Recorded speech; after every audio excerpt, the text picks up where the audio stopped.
बहन थी, उससे छोटा भाई था। तो 2 भाई 1 बहन थे, पाँचों लोग इस घर में रहा करते थे। और प्रारंभ काल अति भी जो है विचित्र था, जिसमें यात्राएँ बड़ी विचित्र हुई, बड़ी भिक्षुकमय जीवन रहा। भिक्षा मांग करके पूरे गाँव में और भोजन में परिवार चलाया करते थे।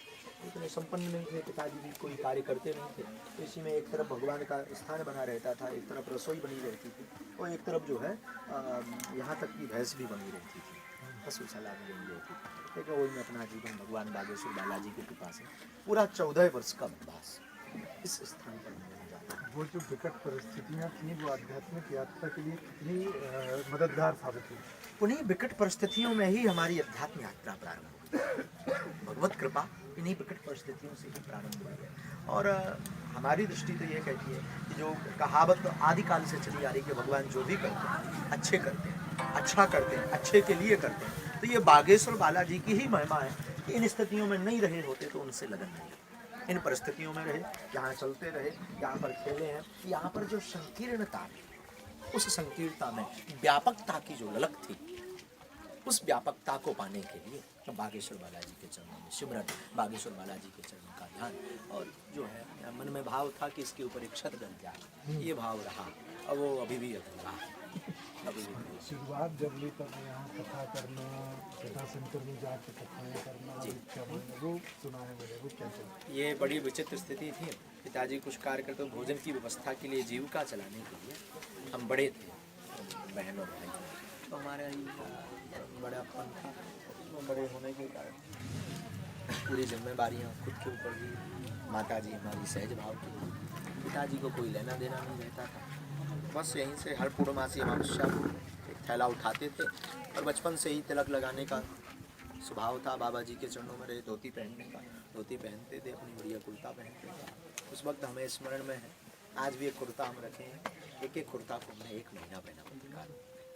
रोज रात को हम उसको साफ करके, यहाँ पर एक चीप डली रहती थी, यहाँ एक चीप बनी रहती थी, वो चीप में जो है कुर्ता को साफ कर लिया, एक यहाँ से वहाँ तक तार था, उस तार पर सूखने के लिए डाल देते थे, तो वहाँ से सारा सूख को उस सुबह से उसी को पहन करके अध्ययन करने जाते थे, और उसी को पहन करके अमावस्या पूर्णमासी गाँव में घर घर जा कर के भिक्षा मांगते। वो जीवन जो सिखा करके गया वो कदापि न भूल सकता, न भुला पाऊंगा। लेकिन उस जीवन ने मानवता का, वास्तविकता का खूब बोध करा, और उस जीवन से ही इस जीवन तक की यात्रा संपन्न हुई। ये भगवत आशीर्वाद था, बागेश्वर बालाजी की ही कृपा थी कि जो यहाँ पर जीवन गुजरा या इन स्थितियों में गुजरा। फिर इसके बाद में और बड़े हुआ है, 9 वर्ष की अवस्था से ही हम 8 वर्ष की अवस्था से ही रामायण पाठ, सत्यनारायण की कथा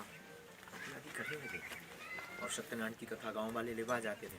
जटाशंकर जो है यहाँ से 150 किलोमीटर दूर, वहाँ कथा वाचन का प्रचलन है। उस प्रचलन के लिए वहाँ कथाएँ बचती हैं।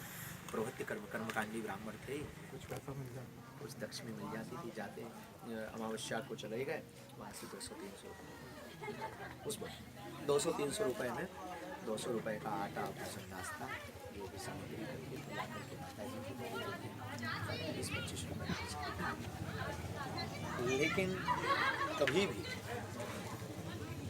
उन जीवन में ऐसा बोध नहीं हुआ भगवान ने उस वक्त भी हमारे लिए 5 रुपये सत्यनारायण की, 5 रुपये सत्यनारायण की कथा, 11 रुपये, 5-10 रुपये में सत्यनारायण की कथा। मैं स्मरण में है, 1 रुपये का पार्ले जी आया करता था, छोटा में 1 रुपये का पार्ले जी ले लो, 5 रुपया की शक्कर ले लो, 5 की पत्ती ले ली, उससे कुछ नहीं। लेकिन यहाँ का स्मरण हमारी जीवन में यही ना यहाँ का स्मरण भूल सकते, ना वो यहाँ का बना। खूब खेले बड़े, खूब बड़े भए, यहाँ खेले, स्मरण करके यहाँ बैठना, हमारा स्मृति में ध्यान लगाना, सायंकाल रोज कीर्तन करना। यहाँ जो है एक लकड़ी का बाड़ा, लकड़ी के बाड़े में बैठते रोज कीर्तन करना, हरि स्मरण, भगवत स्मरण। पूज्य दादाजी तो दादाजी का जो है यहाँ से कीर्तन